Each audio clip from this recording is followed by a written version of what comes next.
Y bienvenidos a Ven Sígueme, el podcast, un espacio donde exploramos las escrituras y aprendemos juntos cómo aplicarlas en nuestra vida diaria. Esta semana nos adentraremos en un evento clave en la restauración del Evangelio, la restauración del sacerdocio arónico. Sabemos que la mayoría de las personas alrededor del mundo probablemente nunca han escuchado sobre Harmony, Pensilvania. Sin embargo, el Señor a menudo escoge lugares humildes para los acontecimientos más significativos de su reino. En una arboleda cerca de Harmony, el 15 de mayo de 1829, Juan el Bautista se apareció a José Smith y a Oliver Cowdery. Al imponer sus manos sobre ellos, les confirió sacerdocio arónico y los llamó mis consiervos. Juan el Bautista fue un siervo fiel que bautizó al Salvador y preparó el camino para su ministerio. Podemos imaginarnos lo humilde y abrumador que debió haber sido eso para José y Oliver, recibir esa autoridad de un mensajero celestial. En ese tiempo, ambos eran relativamente desconocidos, al igual que Harmony. Sin embargo, al servicio en la obra de Dios no se trata de reconocimiento, sino de la forma en que servimos. Así como ellos fueron llamados a ser consiervos en la obra del Señor, cada uno de nosotros lo es. Pequeña o inadvertida que parezca nuestra contribución, tenemos la oportunidad de formar parte de la obra grande y maravillosa del Señor. En este episodio exploraremos cómo el Señor nos llama a su servicio, el poder del sacerdocio y el significativo de ser verdaderos consiervos de su obra. Así que quédense hasta el final para descubrir cómo este episodio puede fortalecer su testimonio y ayudarnos a servir con mayor propósito en la obra del Señor. Y no olviden suscribirse y darle like a este episodio para poder apoyarme en este contenido y así poder ayudar a más personas para que puedan fortalecer su fe. Empezamos. Bajo el primer principio, ¿puedo participar en la obra grande y maravillosa de Dios? Desde los inicios de la restauración, muchas personas sintieron el deseo de participar en la obra del Señor. Joseph Knaut y David Widner fueron dos de ellas, quienes saber que podían ayudar en la gran causa de la restauración, y el Señor le respondió con palabras que también aplican tranquilamente a nosotros hoy. Vemos en Doctrinas y Convenios 12, versículo 6, que dice: ahora, ya que has pedido, he aquí, te digo, guarda mis mandamientos y procura sacar a luz y establecer la causa de Sión. Luego en Doctrinas y Convenios 14, sorprendentemente dice 14.6, dice 6, procura sacar a la luz y establecer misión, guarda mis mandamientos en todas las cosas, y si guardas mis mandamientos y perseveras hasta el fin, tendrás la vida eterna, que es el mayor don de todos los dones de Dios. Entonces, este principio, hermanos, nos recuerda que el Señor no solo llama a profetas y a líderes para llevar a cabo su inmensa obra, sino que cada uno de nosotros tiene un papel esencial en su plan. También que la edificación de Sión requiere fe, humildad, amor y disposición para servir. Entonces, algunos principios claves para poder participar en la obra del Señor, ¿no?, que encuentro yo, son fe y humildad. El Señor nos pide que confiemos en Él y aceptemos su voluntad. Amor y servicio. La obra de Dios avanza cuando servimos con un corazón sincero. Perseverancia o esfuerzo. No importa cuán pequeña parezca nuestra contribución, cada acto de servicio cuenta en el reino del Señor. Entonces reflexionemos al respecto. ¿Qué significa para mí sacar a luz y establecer la causa de Sión? ¿Cómo puedo contribuir a la obra del Señor en mi vida diaria? ¿Cuáles son los dones y talentos que puedo usar para fortalecer su iglesia? El ejemplo de las familias Knaut y Widner también nos muestra el valor de la dedicación y el apoyo a la obra del Señor. Sus esfuerzos, aunque humildes, fueron esenciales para la restauración. Podemos aprender de ellos y preguntarnos cómo nuestras propias acciones pueden contribuir a la causa de Sión en nuestros días. Así como Joseph Knight y David Widner fueron llamados a servir, hoy el Señor nos invita a cada uno de nosotros a ser parte de esa gran obra y maravillosa. Así que no subestimemos el impacto de nuestro servicio. Bien, en el segundo principio, ¿no?, que está titulado bajo el nombre de Jesucristo, envió a Juan el Bautista para restaurar el sacerdocio arónico. Uno de los momentos más sagrados en la restauración del Evangelio fue la visita de Juan el Bautista a Oliver Cowdery y a José Smith en mayo de 1829. En Doctrina sin Convenios 13, el profeta escribe sobre cómo recibió un sacerdocio arónico, ¿no?, que fue bajo los impulsos de la mano de este gran mensajero celestial, quien los llamó mis consiervos. Entonces, ¿qué significa ser consiervos de Juan el Bautista? Juan el Bautista fue un profeta clave en la preparación del camino del Salvador. Vemos, por ejemplo, en Mateo 3, del 13 al 17, vemos en Lucas de 1 del versículo 13 al 17. Él llamó al arrepentimiento y administró el bautismo, cumpliendo así su papel en la obra de Dios. Ser llamados consiervos junto a Él significa que participamos en la misma obra de preparación para el regreso del Salvador. Las llaves del sacerdocio arónico y su misión. Juan el Bautista explicó que este sacerdocio contiene las llaves del ministerio de ángeles y del evangelio del arrepentimiento, y del bautismo por inmersión para la remisión de pecados. Doctrina sin Convenios 13, versículo 1, dice que estas llaves cumplen la misión de preparar el camino del Señor. Reflexionemos entonces, ¿qué es la administración de ángeles? En 2 Nefi 32, 2 y 3, y Moroni 7 del 29 al 30, se nos confirma que los ángeles ministran a aquellos que tienen fe y buscan la voluntad de Dios, como dice Moroni en Moroni 7, 29 y 30, que dice lo siguiente: porque ha hecho esto, ¿han cesado los milagros, mis queridos hermanos? He aquí, os digo que no, ni han cesado los ángeles de ministrar a los hijos de los hombres. Porque aquí se sujeta a él para ejercer su ministerio de acuerdo con la palabra de su mandato, manifestándose a los que tienen una fe fuerte y una mente firme en toda forma de santidad. Y ahora, ¿qué es el Evangelio de arrepentimiento?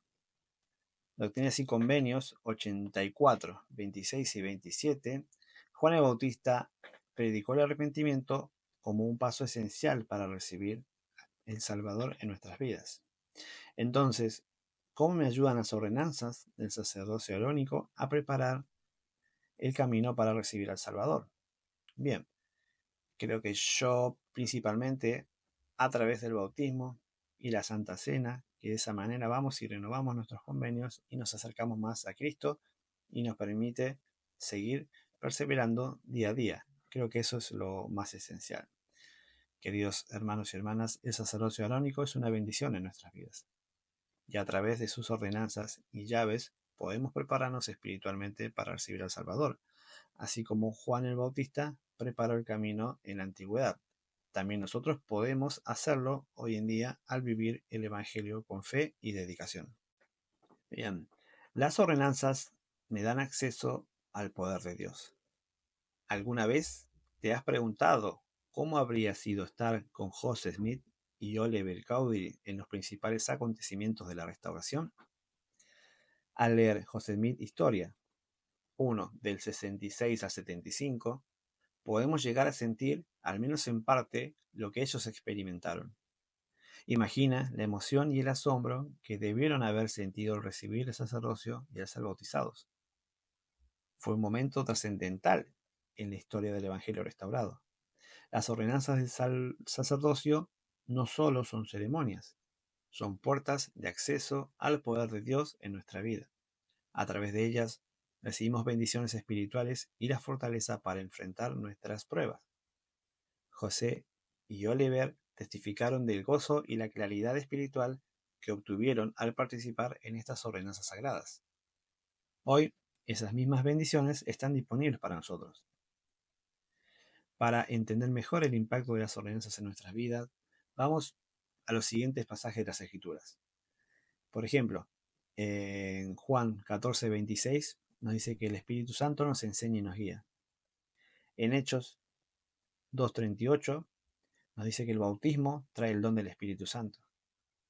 En Doctrina y Convenios 84, del 19 al 22, dice que el sacerdocio nos da acceso al poder de Dios.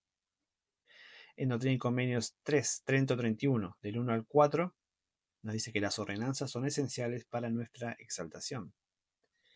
Y en José Smith Historia, del 1 al 73 hasta el 74, nos dice lo siguiente: como José y Oliver recibieron fortaleza espiritual tras su bautismo. Dice: inmediatamente después de salir del agua, tras haber sido bautizados, sentimos grandes y gloriosas bendiciones de nuestro Padre Celestial.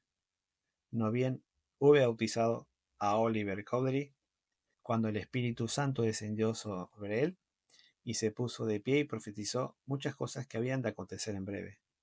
Igualmente, en cuanto él me hubo bautizado a mí, recibí también el espíritu de profecía y, poniéndome de pie, profeticé concerniente al desarrollo de esta iglesia y muchas otras cosas que se relacionaban con ella y con esta generación de los hijos de los hombres. Fuimos llenos del Espíritu Santo y nos regocijamos en el Dios de nuestra salvación. Encontrándose ahora iluminadas nuestras mentes, empezamos a comprender las Escrituras y nos fue revelado el verdadero significado e intención de sus pasajes más misteriosos de una manera que hasta entonces no habíamos logrado, ni siquiera pensado.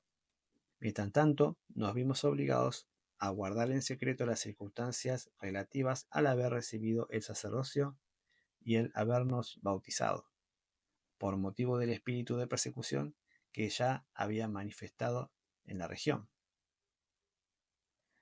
Entonces, reflexionemos al respecto, ¿no? Y pienso en nosotros. ¿Cómo he sentido el poder de Dios en mi vida tras las ordenanzas? ¿Qué bendiciones espirituales he recibido al participar dignamente de ellas? ¿Cómo puedo prepararme mejor para recibir más poder espiritual mediante las ordenanzas del sacerdocio? Las ordenanzas son una manifestación del amor de Dios y una invitación a acercarnos más a Él. Cuando las recibimos con fe y gratitud, experimentamos su poder de manera real y tangible en nuestra vida diaria. Bien, traer almas a Cristo es de gran valor. ¿Alguna vez te has preguntado qué es lo más valioso que podrías hacer en tu vida? John y Peter Whitner también se hicieron esa pregunta, y el Señor les dio una respuesta clara. Y sorprendentemente, dicen lo mismo en ambas escrituras, ¿no? Lo tienes en Convenios 15.4 y 16.4. El versículo 4 nos dice: porque muchas veces has deseado saber de mí lo que para ti sería de mayor valor. Pienso en esto.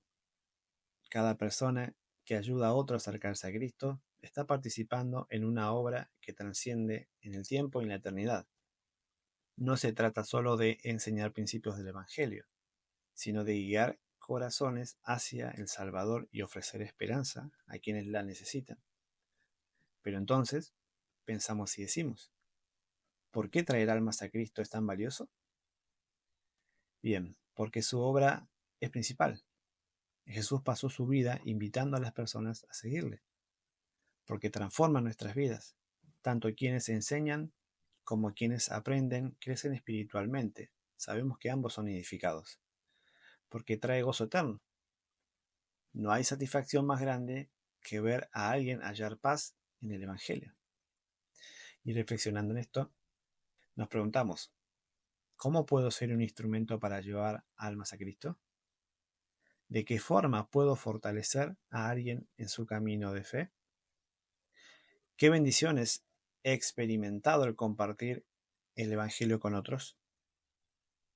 A veces pensamos que traer almas a Cristo requiere grandes esfuerzos o títulos oficiales en la iglesia, pero en realidad cada acción de amor, cada testimonio compartido, cada acto de servicio, cada visita a las familias que debemos ministrar, cada llamado, cada WhatsApp, todo, efectivamente todo suma.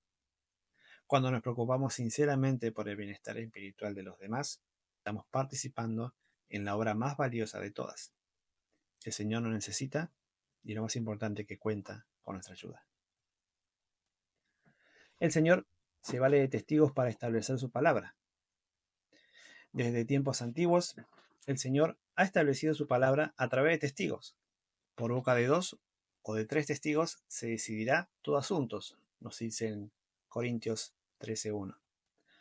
Este principio sigue vigente en la restauración del Evangelio. Como vemos en Doctrinas y Convenios 17, donde el Señor llamó a Oliver Cowdery, David Whitmer y Martin Harris para ser los 3 testigos del Libro de Mormón. Entonces nos preguntamos, ¿por qué el Señor usa testigos? Sabemos que de esa manera se confirma la verdad. Un testimonio compartido por varias personas fortalece la credibilidad del mensaje. Bien, siguiente, cumple con la ley divina. Dios siempre ha establecido verdades por medio de testigos. Edifica la fe. Al escuchar a otros testificar, nuestra fe se fortalece y crece. E incluso en mi caso personal, cuando era investigador, el testimonio de los misioneros y los hermanos que me ayudaron a querer saber si estas cosas eran ciertas, sí que me motivaba a poder buscar mi propio testimonio. Reflexionamos, ¿no? Cómo los testimonios de los 3 testigos ayudan a cumplir los propósitos de Dios. ¿Cómo ha fortalecido mi fe el testimonio de otras personas? ¿Sobre qué verdades del Evangelio puedo dar testimonio? El Señor sigue utilizando testigos hoy en día. Cada uno de nosotros puede ser un testigo de su amor, de su poder y de la realidad de su mensaje. No subestimemos el poder de nuestro propio testimonio para bendecir a quienes nos rodean.